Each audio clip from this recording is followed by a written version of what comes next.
for being here today. Before we get started and with the panel discussion, we have a really special treat from Julius Jones, the young man who was featured in the series. He sent over a poem and he sent over his gratitude to the panel and to everyone involved in the project. Give me just a second and I'll get it up for you guys. Take call from Julius Jones. Did you check your level to see how it's working? This is a poem I wrote in February of this year. I mean, I think it kind of self-explanatory when I wrote it. The lynching tree. Naked and exhausted from being brave. My raincoat and candles due to this brave. Never let them see you sweat, just blink and wave. At least that's what my upbringing was brave. Standing tall next to this lynching tree, with black grave, no longer can I see the rim of the grave. Just the stark darkness of this cave, the only thing glistening in this penal maze are the silent tears my persecutors crave. We preach God's love and peace can save. But the task we try to do in hypocrisy unconsciously we lay. For your demise does not my success pay. To each other's misery, let's cease to be slaves. Love and respect one another, that's how we were meant to behave. But our own fears and lack of empathy save the true power of hope and harmony that the resurrection gives. I think you were asking me questions about being incarcerated. Basically what I would say. I would like to thank, Mr. Davis, Ms. Robert Davis, and others, and you, Jeremiah Coleman, Orlando, and Amani, Martin, Diana, and whoever else was behind me, so working on tell my story, recording and whatnot. I mean, I'm grateful because I don't think people really knew, not just about me, but about the injustice of my sister. How it's been running rampant like this.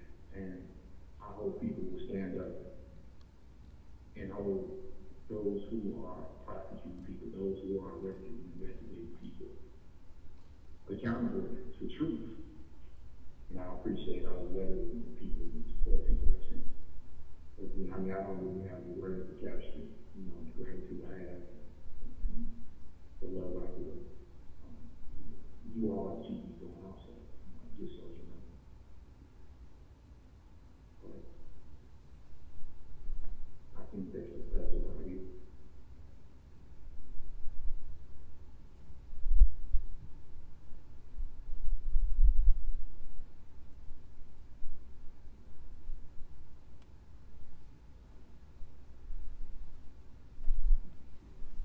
Thank you, everyone, for being here and participating in the discussion with us. I want to first introduce a few very important people that we are honored to have with us today. Dr. Thomas, John Thomas is with us today. Thank you, Dr.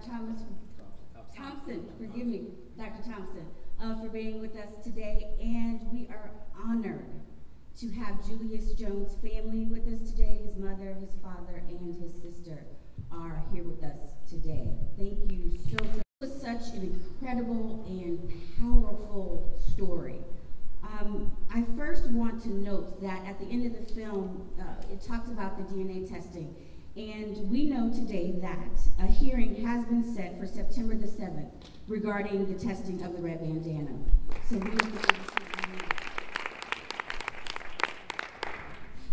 we are going to allow the panelists to introduce themselves, and we are going to have a few questions that we'll cover. There were so many complex issues and factors and so many things that we could cover.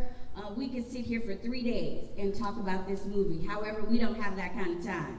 So we are going to spend about the next hour with a few key questions, and we want to allow some time for you to ask questions as well. So we're going to have each panelist just take about 2 minutes to introduce themselves. I'm Courtney Robinson. I am here local in Austin. I'm the founder and executive director of an organization called the Excellence in Advancement Foundation. Our mission is to transform how communities combat the school-to-prison pipeline and mass incarceration. I also serve as an expert witness for capital murder cases here in the state of Texas. And I am fortunate enough to be the associate producer of a show called Black Academics TV, filmed locally here in Austin. So with that said, I would like to allow the rest of the panelists to introduce themselves. Okay, great.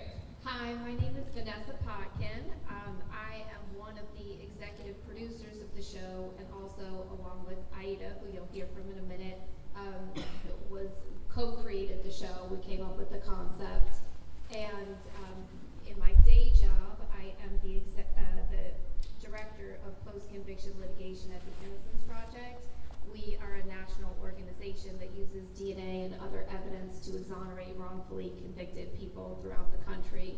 So we represent about 200 people nationwide in our organization. A few of those people are on death row, many of them serving life sentences and other, very long sentences for crimes that they did not commit. Throughout my time at Innocence Project, I've been there for 18 years. I've helped exonerate over 30 people from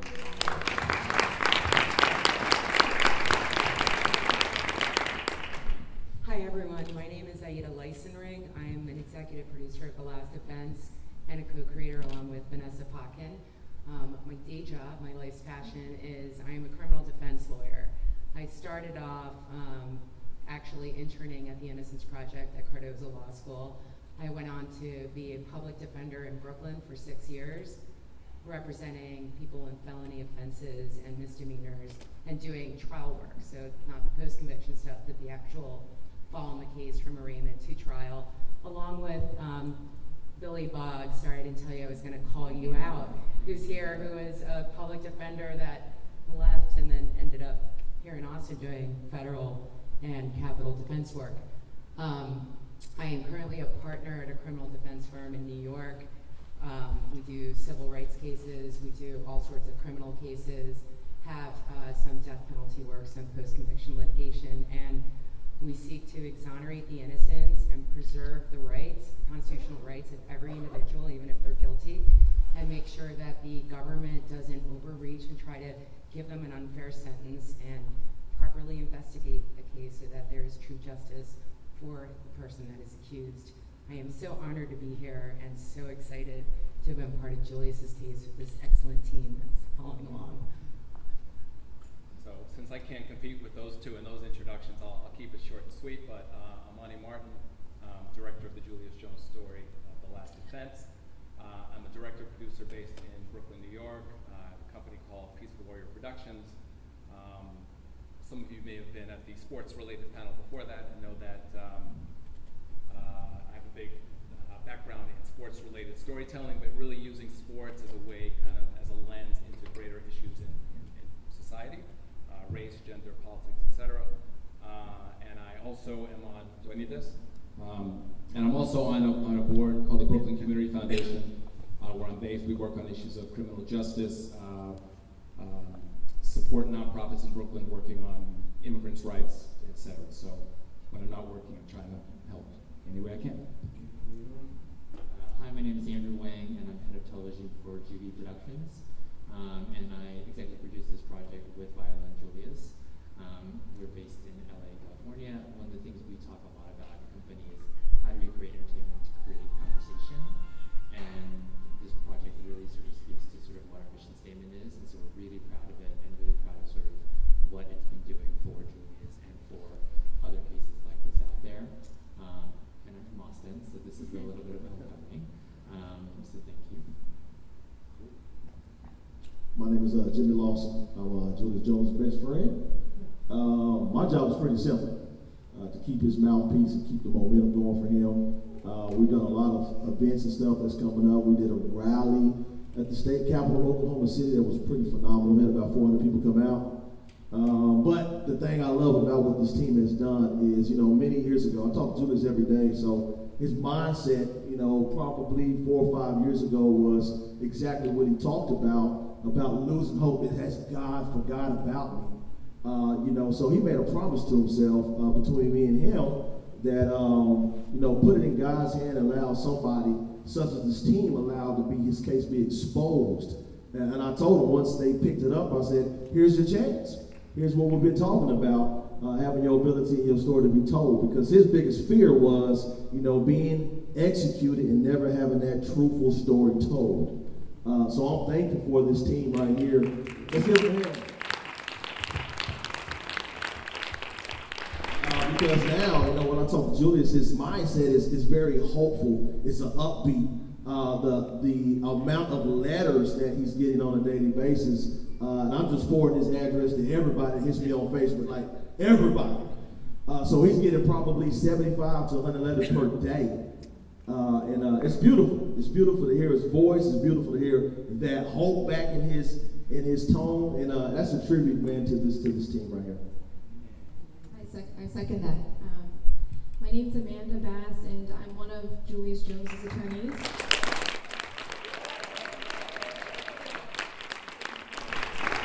Dale Bache is also co-counsel with me on Julius's case, and his team also includes an investigator, Rebecca Postini, Lamont Williams, and Sarah Burnham, paralegal and investigators who have also been part and parcel of our efforts to get Julius a new trial. I work with the Federal Public Defender's Office out of the District of Arizona, and we represent death row prisoners in their federal appeals. We were appointed to Julius's case because the Federal Public Defender's Office in Oklahoma had a conflict. And so as a result, our office came in and we were appointed to represent Julius for the purposes of clemency exclusively. And so that's a process whereby a death row prisoner can go before the members of the Oklahoma Pardon and Parole Board and ask that his death sentence be commuted or ask for a complete pardon. The board will then either deny that request or submit a recommendation to the governor. At that point, the governor can choose to grant the request for clemency or not, in which case the person would proceed to execution. So, we got Julius's case, and he was out of court at that point. His appeals had ended, and so we were trying to find ways to get back into court to tell his story and to also make the case that he was wrongfully convicted and deserved a new trial. It was amazing when ABC and Juvie and these wonderful people took an interest in Julius's case because they were able to tell his narrative on a very public platform in ways that we're limited from doing through the courts. And so we've been grateful for that, and we are hopeful that this will continue to have a positive impact for Julius. Thank you. And with that said, that's a great segue. So Vanessa and Ida, can you talk to us a little bit about what inspired you to create this story, The Last Offense? Sure. So in 2014, a study came out of the National Institute of Justice documenting that approximately 4.1% of people on death row are actually innocent. And, so given the population that we have now on death row in the United States of over 2,700 people, that means, significantly over 100 people on death row today are, facing execution for crimes they didn't commit. We know through DNA exonerations and that, there have been about 22 people exonerated through non-DNA means that, the system doesn't always get it right. And those are just the lucky people who were fortunate not to get their convictions overturned. Very hard once you're convicted to undo a wrongful conviction. So, the system's broken. We know that there's innocent people on death row. There are people who have been demonized, and people hear the news and think that, oh, they're guilty, and they're human beings, and they have another story, and a significant number are innocent. With that said, we see that there's been some criminal justice reform. in the last probably 10 years, we know that we've heard more about mass incarceration and the things that are happening in the system.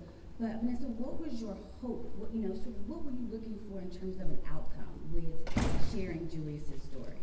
I'm gonna steal the mic from Vanessa. Oh, I thought you No, were. I Like have the- it. I have I'm it. sorry. I don't know. Literal I will steal your mic. Sorry about that.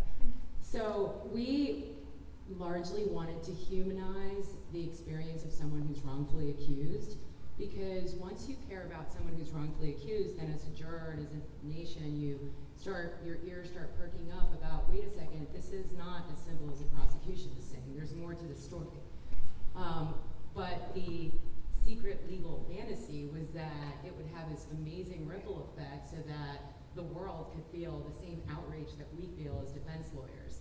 So we have cases where judges have to make unfair rulings and the prosecution goes after the wrong person, and we're enraged, but our outrage is largely in a vacuum and in a courtroom, and no one gets to hear about that. And so what was incredible for Julius Jones is when you're kind of at the end of your hope and you don't have any more avenues for litigation, putting a national spotlight on it gets the world to care about Julius. And as a result, it gets politicians and people that have strong influence to do something about it. So shortly after this show, the Congressional Black Caucus reached out and said, we want to do something for him. We want to, file a letter, a call to action, and get in touch with Governor Fallon to look into this case and do the right thing. The Oklahoma Court of Criminal Appeals reversed their mandate and realized that they should actually look at this juror bias issue that was appalling to all viewers and should have been appalling to the court. But hopefully, the show had some influence, and told them what you're doing is actually now in a spotlight, so you better be able to back it up.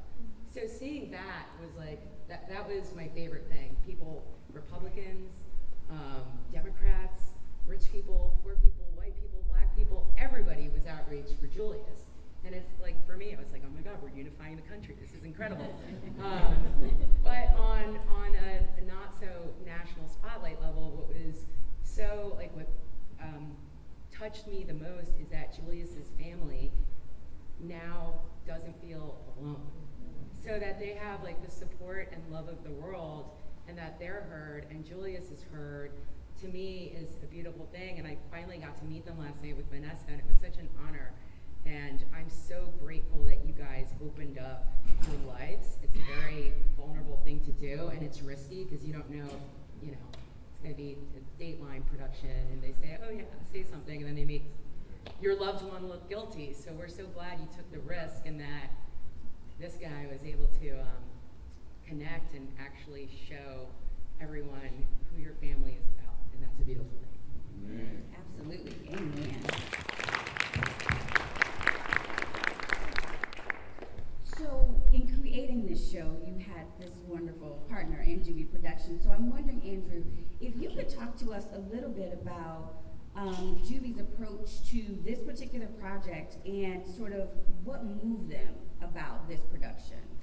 Yeah, I'll sort of take up where Vanessa and I were talking about it. So this project actually was pitched to us as sort of, as they were saying, the 4%, following the people who are actually on death row, who could be innocent. And as we talked a lot about sort of what the structure of the show looked like, there was one version of it where it was these two lucky ladies actually taking cases and doing it, them being sort of the head of the show and leading you through these cases. But as we talked about it more and more, a big part of what Viola and Julius really want to do with their company is to be a voice for the voiceless. That's something that we talk about a lot in the company. And so we started to shift it in thinking, well, the person who really doesn't have a voice in all this is the person on death row. That's the thing we don't ever hear from. We don't ever hear from that person. So if we could get access and actually have them speak about where they are, it humanizes the entire situation. And so once we made that shift and we got ABC on board with that, and they've been completely supportive and really grateful that they really didn't stand in our way in terms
seem human, make the story seem human.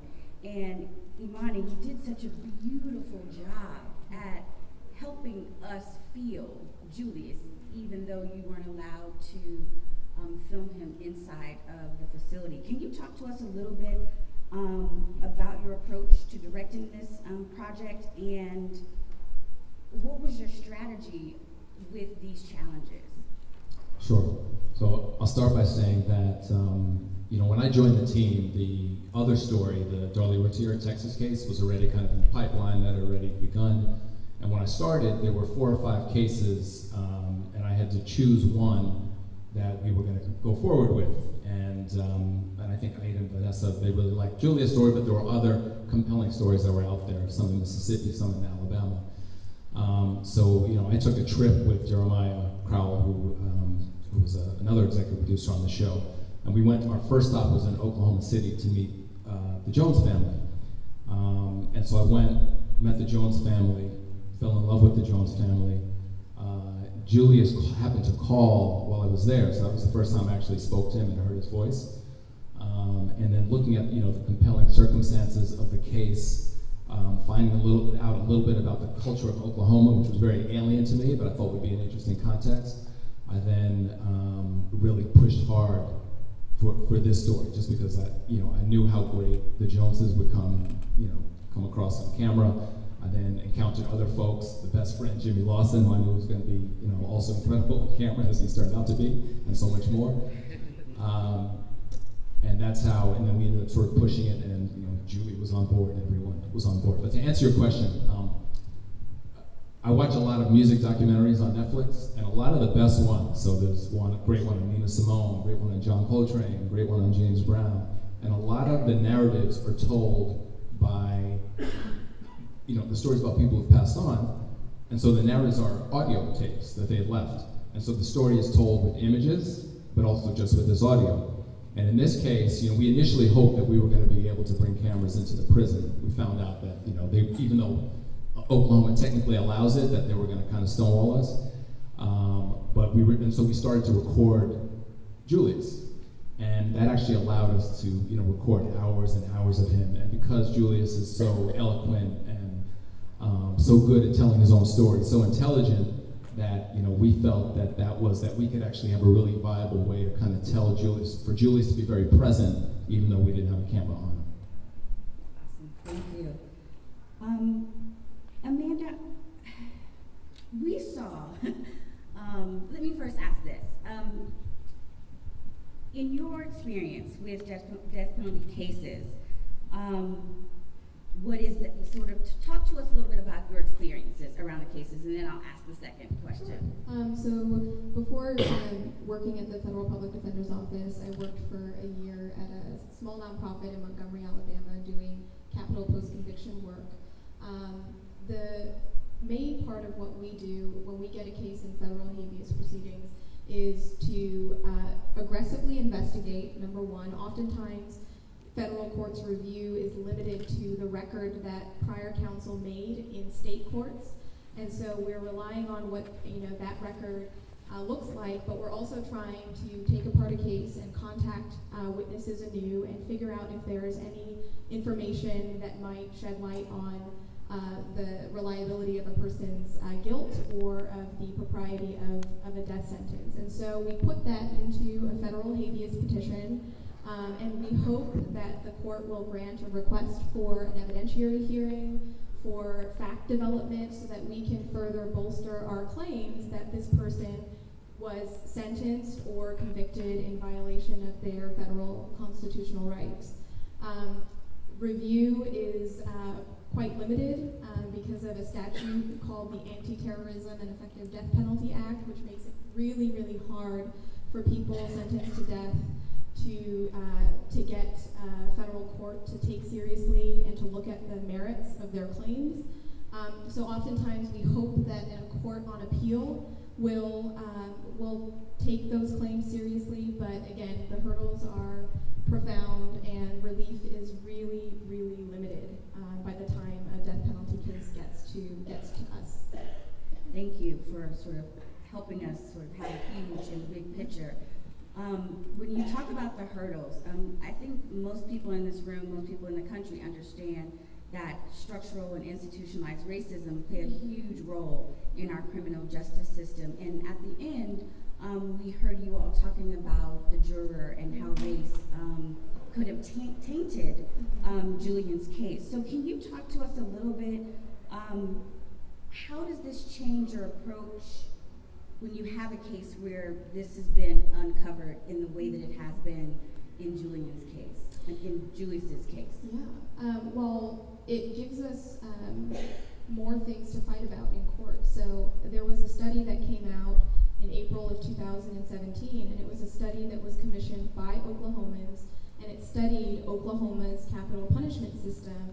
And one of the conclusions that this report reached was that Black defendants in Oklahoma who are accused of killing white victims are statistically more likely on that basis alone to receive a sentence of death. I think it was 2 or 3 times more likely than cases where a defendant was accused of killing a non-white victim. And so we basically argued that this is newly discovered evidence that racial prejudice tainted the fairness of Julius's sentencing proceeding and trial, because he was going in already more likely to be sentenced to die and convicted.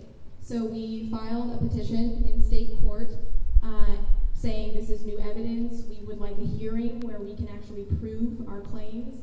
The court denied that.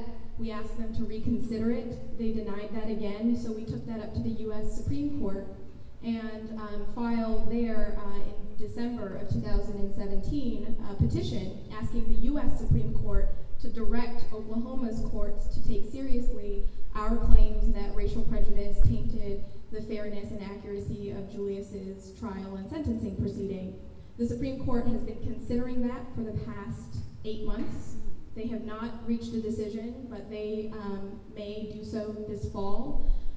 We've also used evidence that a juror heard another juror refer to Julius using the N-word as evidence that, again, racial prejudice tainted the fairness of his trial, so we filed another petition. And so we said, here's further evidence. If you didn't believe that the study was evidence, here's direct evidence that racial prejudice impacted at least one person's decision-making. So we filed in the Court of Criminal Appeals. We were denied.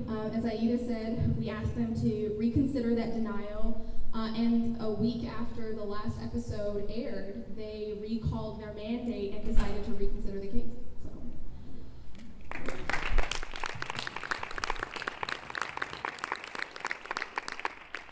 Thank you.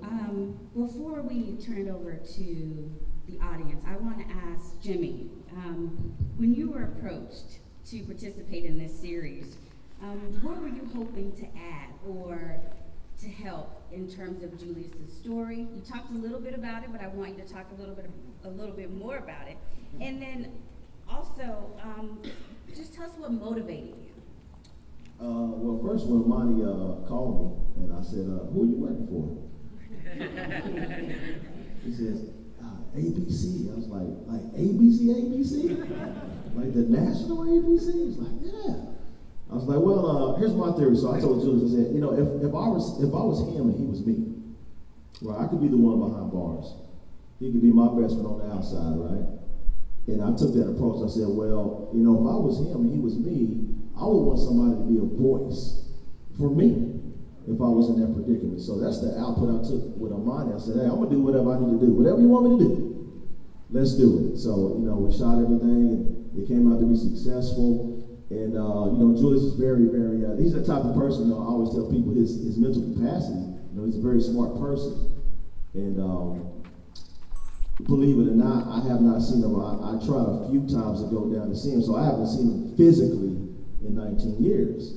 So when he saw me on TV, that's the first time he saw me in 19 years. And he says, dude, you look and sound good. And ladies, he's not single. So that was kind of a surreal moment, because again, we haven't seen each other. We talk all the time, but we haven't physically seen each other. So that was a tribute to Amani bringing out that vision So, you know, my mindset was, I got to do whatever I got to do for him. And what we didn't count on, me and Monty, we talked, we didn't realize, now we know it's national, ABC is national, but you don't know until you get into a project how it's going to turn out to be. But the love, you know, I'm getting people every day, you know, pulling at me and saying, hey, I just finished, I can tell when somebody watched the show. This is their first response all the time. Hey, Jimmy, I just finished watching the last events. What can I do?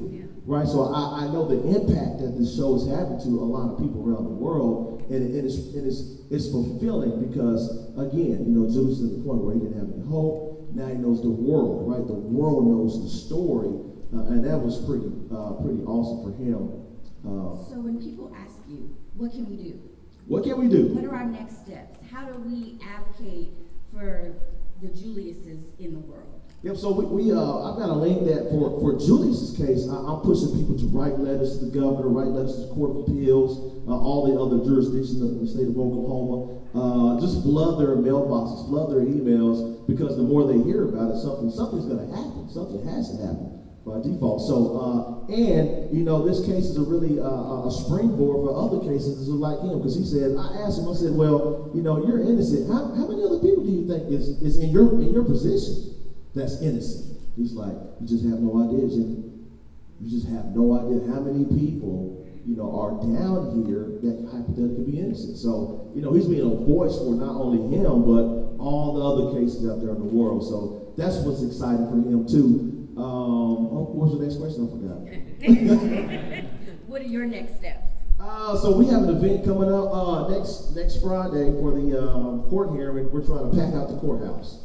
Bring as much exposure. I got a lady who's got contact to local news stations, so we're going to tag over her, get the media out there at the courtroom, continue that momentum. And then September 15th, we got an event coming up at our high school, John Marshall High School. We're going to do a basketball, volleyball, three-point contest for kids, and then we're going to have the people who come donate school supplies. And then in return, once we're going to take all the school supplies and donate that back to John Marshall High School in honor of Julius.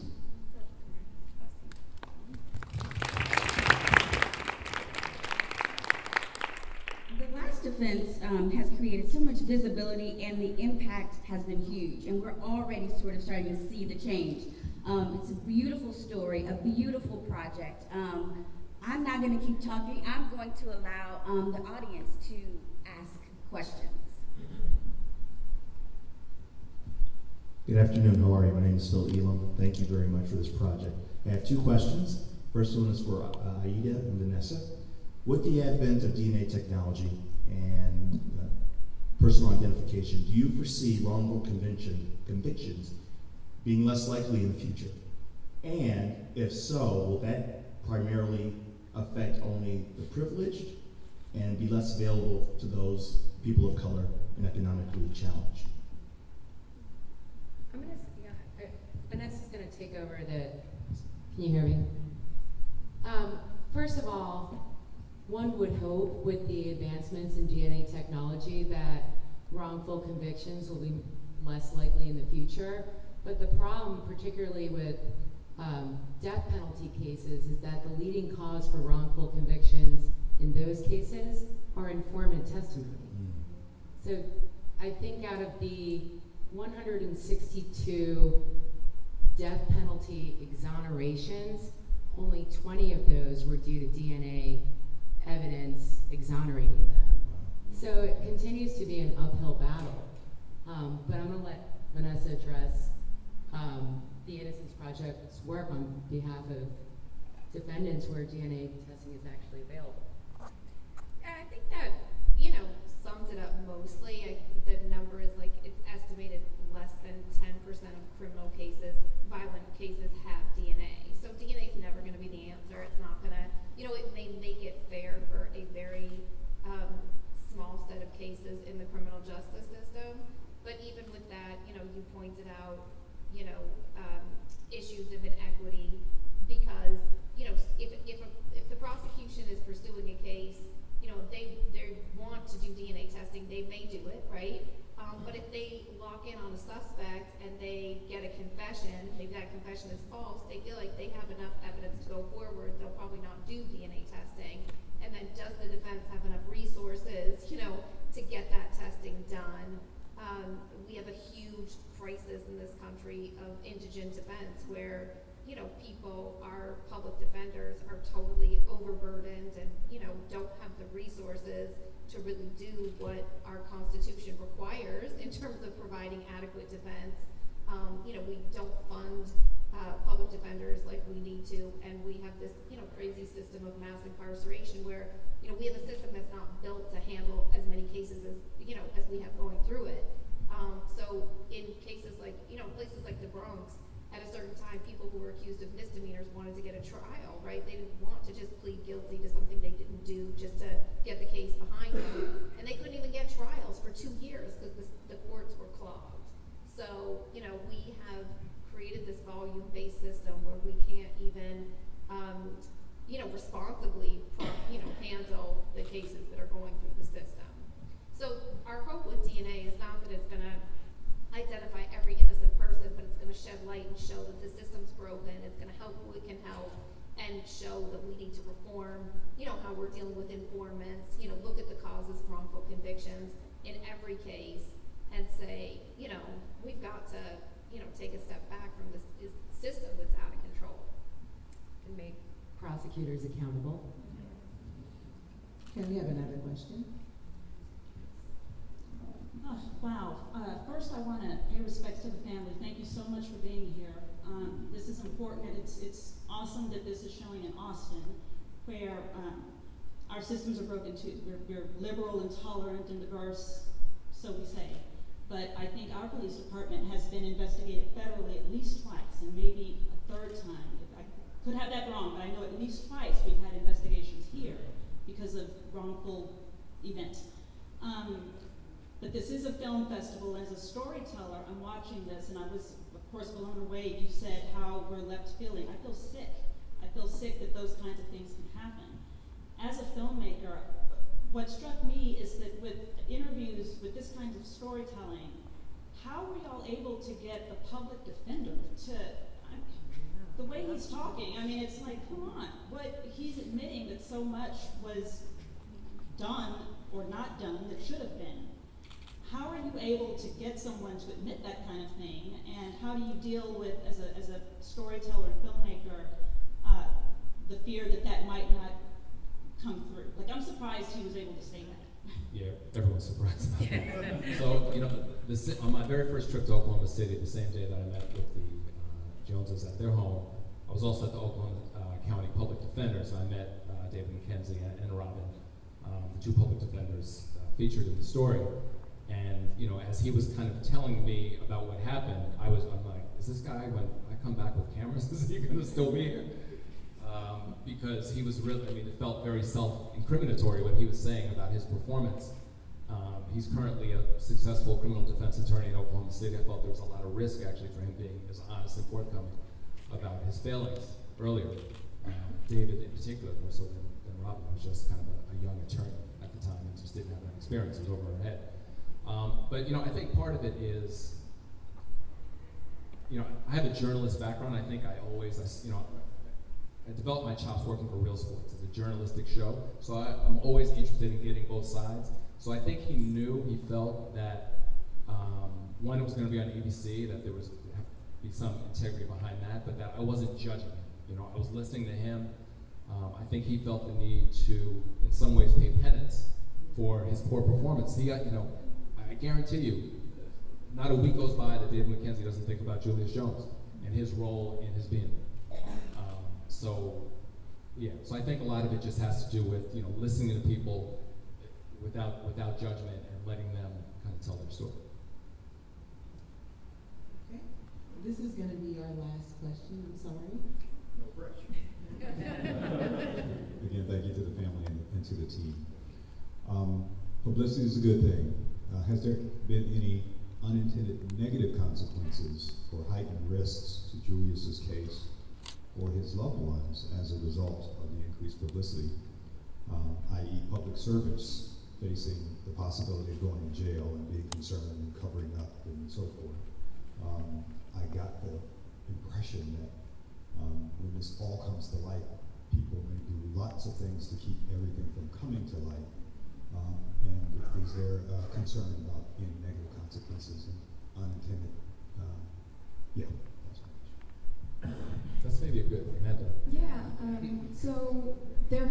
there have not been negative consequences to my knowledge. As people have shared, there's been an outpouring of support and outrage at the injustice that has been, exposed now through the documentary. One of the things that we thought about when we agreed to work with Amani and Aida and Vanessa and ABC and Juvie on this project, and in talking with Mr. and Mrs. Jones too, we felt Julius doesn't have anything to lose at this point. He is at the threshold of an execution date, and so the avenues to tell his story are just so limited, if not non-existent. And so we saw it as a very positive thing to be able to work with a team to tell his story on a national stage, and there have not been negative consequences as a result of that. In fact, we hope that this will further encourage decision makers in Oklahoma to give his case a fair look. Do you guys have any final comments that you want to make? Going once? Thank you. Yeah. Thank